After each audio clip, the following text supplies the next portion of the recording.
ঈদের মাংস খেয়ে এই 5টি ভুল কেউ করবেন না। 1. বেশি মাংস খাওয়া।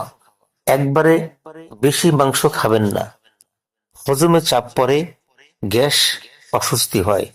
অল্প অল্প করে খান। 2. ঠান্ডা পানি অথবা কোল্ড ড্রিঙ্কস, ঠান্ডা পানি বা কোমল পানীয় হজমের গতি কমায়। গরম বা স্বাভাবিক পানি খান। 3. শাকসবজি বাদ দিলে ফাইবার কমে গিয়ে গ্যাস ও বদহজম হতে পারে। সালাদ ও শসা খান। 4.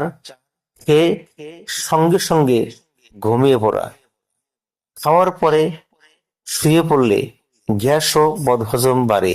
অন্তত 30 মিনিট হাঁটুন। 5. সহায়ক পানি না খাওয়া। জিরার পানি, আদা লেবুর পানি খেলে হজম সহজ হয়, গ্যাস দূর হয়। এই 5টি বিষয় মনে রাখবেন।